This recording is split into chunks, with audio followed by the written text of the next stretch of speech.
l'Observatoire des disparités dans la justice pénale, il a deux composantes. Une qui s'intéresse à la réponse pénale et justement donc qui tente de quantifier, mesurer, ensuite discuter, analyser les disparités qu'on peut observer, donc les écarts qu'on peut observer essentiellement d'un point de vue géographique d'un tribunal à l'autre. Et donc la principale explication, bien souvent, c'est la taille du tribunal, la taille de la juridiction, avec une décomposition entre les grandes juridictions et les plus petites, groupe 1 versus groupe 4 dans le langage du ministère.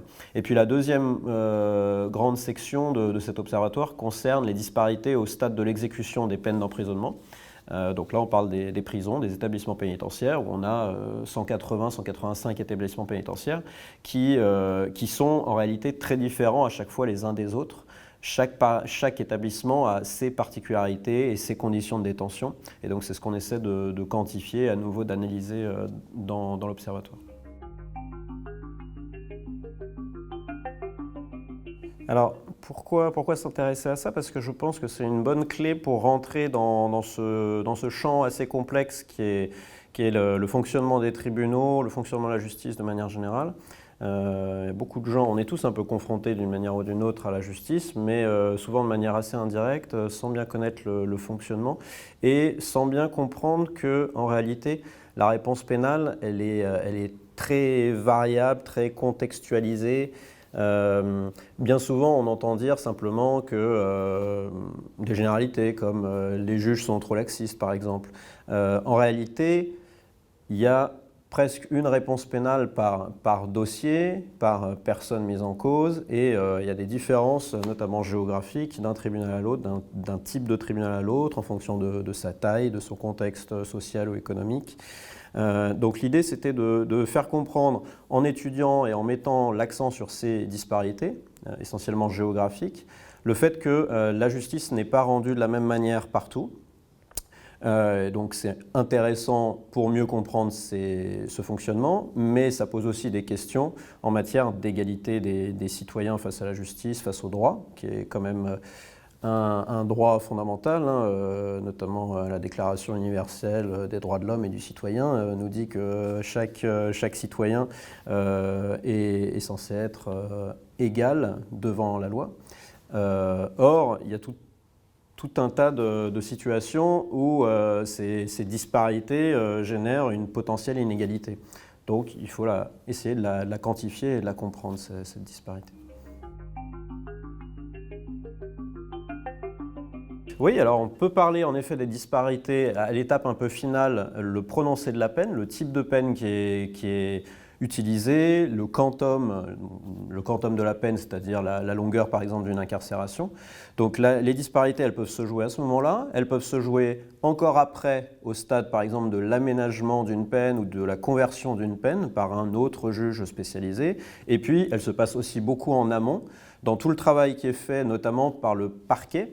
Le parquet et son procureur qui va notamment décider, quand il reçoit une affaire au tribunal, comment il agit, comment il la traite. Est-ce qu'il décide de poursuivre l'auteur devant donc, le tribunal correctionnel typiquement, ou est-ce qu'il décide de classer l'affaire sans suite, d'utiliser des procédures alternatives.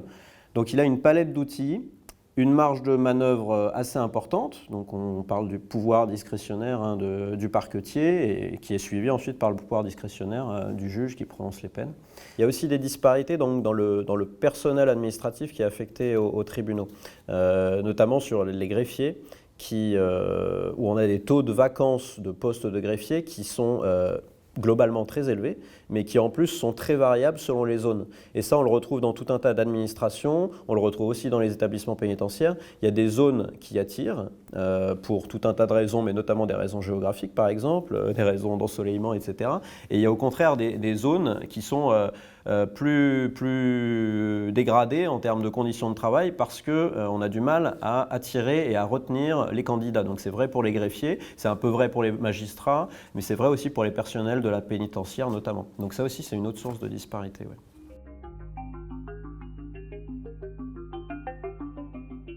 Alors ça peut être une explication, mais c'est clairement pas la seule parce que le manque de moyens dans la justice, il est présent à peu près partout. Je pense qu'il n'y a aucune juridiction, grande ou petite, qui se satisfait aujourd'hui du nombre d'effectifs dont elle dispose pour rendre la justice, que ce soit les effectifs de parquetiers, de juges, de greffiers, de personnel de tout type qui travaillent au sein d'un tribunal.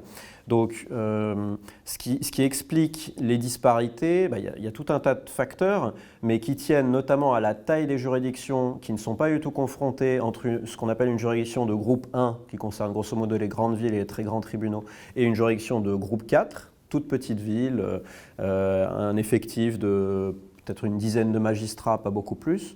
Il y a des écarts énormes dans déjà la masse d'affaires qui leur arrivent chaque année, la gravité, la sévérité, la complexité de ces affaires, le bassin social dans lequel évoluent ces magistrats et donc les auteurs aussi, le bassin, le contexte économique qui est très différent, le contexte de délinquance aussi qui varie beaucoup d'une région à l'autre, qui peut expliquer donc en partie ces disparités. Et ça montre bien qu'il n'y a pas... il faut aussi un peu adapter localement. C'est d'ailleurs ce qu'on demande aux juges, de prononcer des peines qui soient vraiment personnalisées, adaptées à chaque situation et à chaque contexte de l'infraction. Mais il faut trouver le juste milieu entre tenir compte du contexte et puis ne pas créer trop d'inégalités pour des affaires comparables et donc à la fin éviter toute forme de discrimination finalement. Oui, c'est ça l'idée de l'Observatoire et des statistiques qui sont produites, c'est d'essayer de s'extraire de chaque affaire, de chaque décision qui forcément a une part vraiment d'exceptionnel. Chaque affaire est un peu exceptionnelle, chaque parcours de vie est particulier, mais donc de s'extraire de ces particularismes pour faire ressortir des écarts structurels d'un type de juridiction à l'autre. Donc par exemple, entre les grands tribunaux et puis les petits tribunaux, il y a systématiquement une réponse pénale qui est différente. Les petits tribunaux, par exemple, ils ont généralement un peu plus de capacité à poursuivre ou à appliquer ce qu'on appelle les procédures alternatives, alors que dans les grands tribunaux, le contentieux est tellement massif que les classements sans suite sont beaucoup plus nombreux, beaucoup plus fréquents. De la même manière, les délais de jugement sont assez différents entre grands et petits tribunaux. Ce qui fait que quand un parquetier d'un très grand tribunal considère qu'il y a une affaire vraiment sérieuse, il va privilégier des procédures, il va poursuivre, mais avec des procédures rapides de type comparution immédiate, parce qu'il sait qu'avec cette procédure-là très spécifique, il y aura une réponse pénale rapide, alors que s'il choisit une autre procédure que son collègue dans une plus petite juridiction aura peut-être choisi, la réponse pénale n'interviendra que des mois, voire des années plus tard. Donc ils sont en permanence, les magistrats, en particulier les parquetiers, mais pas que, dans une adaptation à leur contexte de travail, à leur charge de travail et au manque de moyens.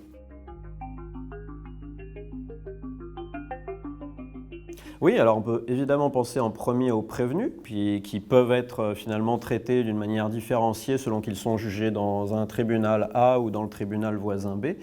Donc ça, on peut le constater, le mesurer, c'est ce qu'on fait un peu dans l'Observatoire. On montre que pour des faits similaires, des antécédents similaires, il y a des écarts dans la probabilité d'être condamné, par exemple, à des peines d'emprisonnement ferme, qui sont importants, qui posent question. Des écarts de 1 à 2, je pense que ça pose question.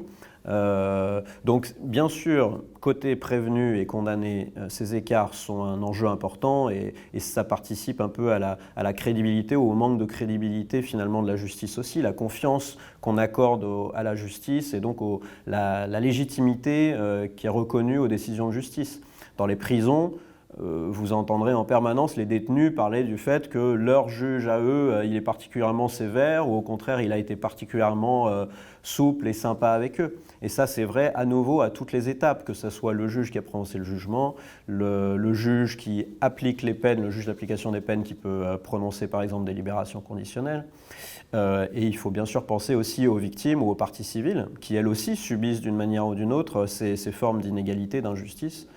Si vous êtes victime d'un cambriolage, par exemple, vous pouvez vous attendre à ce que le mis en cause ou l'auteur ne sera pas traité, sanctionné de la même manière si vous êtes dans une grande juridiction ou dans une petite juridiction. Enfin, c'est ça la conséquence des disparités qui directement visent les auteurs, les prévenus, mais qui à la fin concernent aussi les victimes. Et donc, plus globalement, toute la société me semble concernée par cet enjeu des disparités. C'est un objectif, je pense, mais en effet, il faut toujours essayer de bien calibrer entre l'objectif de réduire les disparités et puis conserver une marge de manœuvre, une marge d'appréciation qui, mécaniquement, aboutit à des disparités. Le problème des disparités, c'est quand elles apparaissent structurelles et liées à des choix souvent contraints, des choix de gestion, un manque typiquement de personnel ou un manque de structure d'accueil, par exemple, pour prononcer certaines peines et pas d'autres. Donc la question des moyens, elle est quand même centrale, mais ce qui me paraît fondamental au-delà du niveau des moyens, c'est leur équitable répartition entre tribunaux. Et cette question-là, elle est au cœur d'un travail en cours depuis au moins 2 ans au ministère de la Justice. Ce travail, c'est la mesure de la charge de travail des magistrats pour essayer de répartir au mieux justement les effectifs en magistrats d'une juridiction à l'autre en fonction de l'activité réelle, en fonction des besoins réels. Et donc l'idée à terme, c'est que chaque magistrat dispose finalement du même temps par dossier et des mêmes ressources par dossier, qu'il soit dans telle juridiction ou dans telle autre. Donc c'est probablement le premier champ, le premier mécanisme. Et peut-être que pour aller toujours dans ce sens, il y a une possibilité qui est de tenter d'homogénéiser un peu plus la taille des juridictions, parce que concrètement, là, on a presque 160 tribunaux judiciaires en France, ça fait beaucoup, c'est un maillage territorial qui est fin, mais qui impose des coûts, notamment en matière de disparité. Et donc si on avait des juridictions peut-être de taille plus intermédiaire et moins de petites juridictions, on pourrait un peu plus finalement réfléchir à une réponse pénale qui soit cohérente d'une juridiction à l'autre, tout simplement parce qu'elle serait moins nombreuse et qu'elle disposerait de moyens plus équivalents, plus homogènes.